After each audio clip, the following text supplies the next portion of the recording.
গল্প বলিয়ে চ্যানেলে আপনাদের স্বাগত। আপনারা শুনছেন কাঠ পেন্সিল বইটি। লিখেছেন হুমায়ুন আহমেদ। পর্ব ৭, বিপদ আপদ। বিপদের সঙ্গে সবসময় আপদ শব্দটি যুক্ত হয়। আপদ একটি স্ত্রীবাচক শব্দ।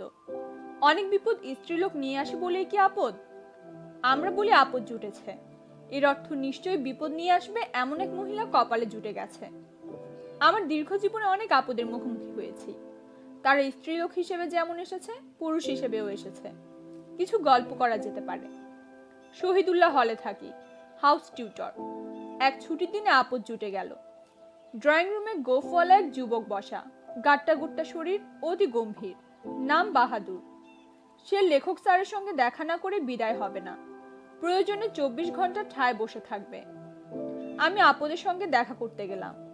সে অতি বিনয়ে কদমবুসি করতে করতে বলল, আপনাকে একটা উপহার দিতে এসেছি। উপহার গ্রহণ করলে খুশি হব, নিতেই হবে। আমি বললাম, উপহারটা কি? আমার একটা কিডনি।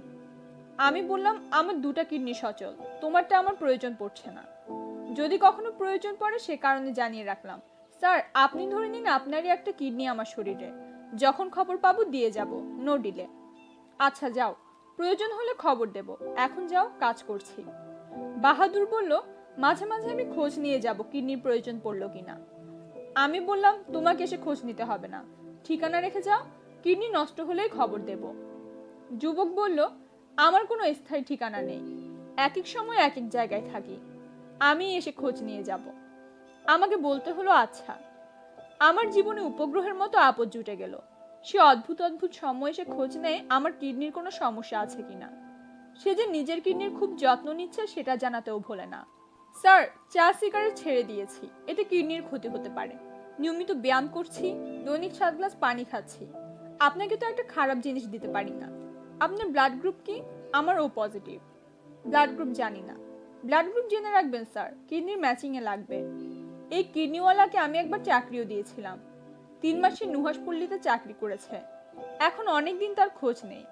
তার জিম্মায় থাকা আমার কিডনির খবর কি কে জানে? দ্বিতীয় আপদের কথা বলি।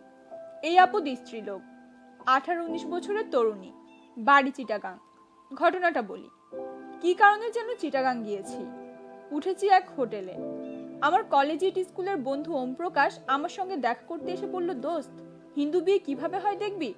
আজ আমার এক আত্মীয়র বিয়ে হচ্ছে। আমি বললাম, হিন্দু বিয়ে অনেকবার দেখেছি, আর না, হিন্দু বিয়েটা পুতুল খেলা টাইপের কিছু ব্যাপার আছে, আংটি খোঁজাখুঁজি, এইসব আমার পছন্দ না। ওম প্রকাশ বলল, দোস্ত, যেতেই হবে, মেয়ে তোমার বিরাট ভক্ত, রাতে তোমার বই পাশে না নিয়ে ঘুমাতে পারে না। বাসর রাতে তোমার কোন বই পাশে থাকবে তাও ঠিক করা। আমি বললাম, কোন বই? ওম প্রকাশ বলল, আমি জানি না, তুমি জিজ্ঞেস করে জেনে নিও। এরপর না বলা শুধুমাত্র মহান লেখকদের পক্ষেই সম্ভব। আমি যেহেতু বাজারি লেখক, কাজে রাজি হয়ে গেলাম। বাসর রাতে মেয়েটির পাশে কোন বইটি থাকবে জানতে ইচ্ছে করছে। কমিউনিটি সেন্টারে বিয়ে হচ্ছে। মেয়ে সেজেগুজে সবার সামনে স্টেজে বসা। কোনো পুরোহিত বা এই জাতীয় কিছু দেখলাম না। মনে হচ্ছে হিন্দু বিয়ে এখন অনেক আধুনিক হয়েছে। ওম প্রকাশ আমাকে মেয়েটির কাছে নিয়ে গেল। সেই মেয়ে যেহেতু কোনো লিটল ম্যাগাজিনের সঙ্গে যুক্ত না, আমাকে দেখে ভূত দেখার মতো চমকে উঠল। আমাকে তার পাশে ছবি তোলার জন্য বসতে হলো। সে 2 হাতে আমার হাত শক্ত করে চেপে ধরে বলল, তার বিয়ে না হওয়া পর্যন্ত সে এই হাত ছাড়বে না। আমি হকচকিয়ে গেলাম, কারণ মেয়েটির মধ্যে হিস্টেরিয়ার সব লক্ষণ প্রকাশিত হতে শুরু করেছে। বিয়ের উত্তেজনায় এবং অনাহারে সে মানসিক এবং শারীরিকভাবে দুর্বল। অতি সাধারণ চাপ সহ্য করার শক্তিও তার নেই। এর মধ্যেই বরযাত্রী চলে এলো এবং বরপক্ষের একজন এগিয়ে এসে বলল, কন্যা আরেক পুরুষের হাত ধরে বসে আছে কেন? এই পুরুষকে? ওম প্রকাশ ভীত গলায় বলল, উনি বিখ্যাত লেখক, উনার নাম হুমায়ুন আহমেদ, রেবা তার বিশেষ ভক্ত। বরকর্তা বললেন, বিশেষ ভক্ত হলে তার বই পড়বে, তার হাত ধরে বসে থাকবে কেন? অন্য কোনো ঘটনা অবশ্যই আছে, এই বিয়ে হবে না, আমরা ফেরত যাচ্ছি। রেবা অজ্ঞান হয়ে এলিয়ে পড়ে গেল। তার হাতের মুঠি হালকা হলো। আমি উঠে দাঁড়ালাম। কাউকে যে কিছু বলবো সেই উপায় নেই। ততক্ষণে ধুন্ধুমা শুরু হলো। বরপক্ষ এবং কনেপক্ষের মধ্যে তুমুল তর্কাতর্কি। কয়েকজনকে দেখলাম হাত গুটাচ্ছে। ওম প্রকাশ আমাকে ট্যাক্সিতে তুলে দিয়ে পরিস্থিতি সামলাতে গেল। পরে খবর নিয়েছি, বিয়ে লগ্ন মতোই হয়েছে। এই শর্তে হয়েছে যে মেয়ে কোনোদিন হুমায়ুন আহমেদ নামক লেখকের নাম উচ্চারণ করতে পারবে না এবং তার কোনো বই পড়তে পারবে না। দুই দেশি আপদের গল্প বললাম, এবার বিদেশি আপদের গল্প। এই আপদ পুরুষ, বয়স 36-37, সুইডেনের নাগরিক, নাম মাসুদ আখন্দ। সে সুইডেনে বেশ ভালো বেতনের সরকারি কর্মকর্তা। ছুটি কাটাতে দেশে এসেছে। তার ইচ্ছা একদিন সে সারাক্ষণ আমার সঙ্গে থাকবে, আমি কি করি না করি দেখবে, কথা বলে আমাকে বিরক্ত করবে না। আমার সঙ্গে সারাক্ষণ থাকার একটি বিশেষ কারণও নাকি তার আছে। আমি বললাম কারণটা কি? সে বলল, জীবনের একটা পর্যায়ে আমরা চরম দুঃসময়ের ভেতর দিয়ে গিয়েছি, তখন আপনার বই পড়ে আমরা শক্তি ও সাহস পেয়েছি। আমার বই যে শক্তি এবং সাহস দেওয়ার ক্ষমতা আছে এই তথ্য জানতাম না। আমি বললাম, আমি নুহাসপল্লীতে যাচ্ছি, চলো আমার সঙ্গে সারাদিন থাকবে। সে সারাদিন থাকলো। সন্ধেবেলা বলল, স্যার আমি বাকি জীবন আপনার পাশে থাকতে চাই, নানাভাবে আপনার সেবা করতে চাই, আপনার কাজকর্ম খানিকটা হলেও সহজ করতে চাই। সুইডেনে আমার গাড়ি আছে, আমি ভালো গাড়ি চালাই, আপনি ড্রাইভার বিদায় করে দিন, আপনার গাড়ি আমি চালাবো। আমি সঙ্গে সঙ্গে বুঝলাম এ হলো বিদেশি আপদ, এর হাত থেকে অতি দ্রুত মুক্তি না পেলে সমস্যা আছে।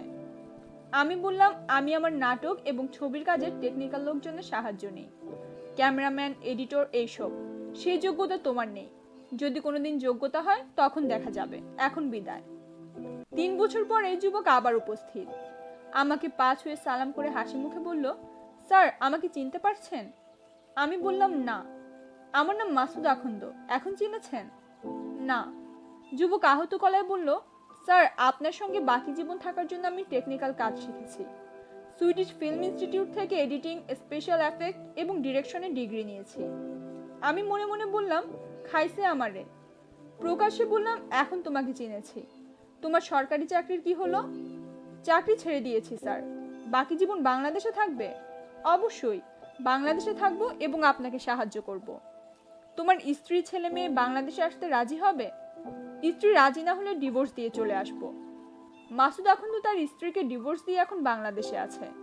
তার স্ত্রীর ধারণা হুমায়ুন আহমেদ নামক লেখকের কারণে তাদের সুখের সংসার ভেঙে গিয়েছে। মাসুদকে আমি আমার প্রতিষ্ঠানে যুক্ত করিনি, তাকে বলেছি নিজের পায়ে ভর দিয়ে দাঁড়াতে। যেদিন আমার সত্যিকার ভাবে তাকে প্রয়োজন পড়বে সেদিন ডাকবো। যখন পুরোপুরি চলন শক্তিহীন হব তখন আমাকে বিছানা থেকে বাথরুমে নিয়ে আনার পবিত্র দায়িত্ব সে পাবে। এই মহান দায়িত্ব অন্য কাউকে দেয়া হবে না।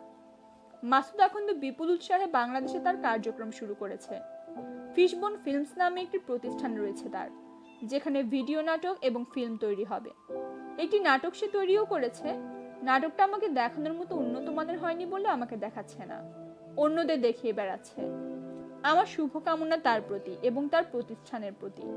প্রার্থনা করি একদিন তার প্রতিষ্ঠান নুহাস চলচ্চিত্রকে ছাড়িয়ে অনেক দূর যাবে। পরাজয় অতি দুঃখজনক ঘটনা, শুধু ছাত্র এবং পুত্রের কাছে পরাজয় গৌরবময়। মাসুদ আখন্দ নামক কঠিন আপদকে আমি ছাত্র এবং পুত্রের মতোই দেখি। পরম করুণাময় করুণা তার উপর শ্রাবণ ধারার মতো বর্ষিত হোক, এই শুভকামনা। ধন্যবাদ।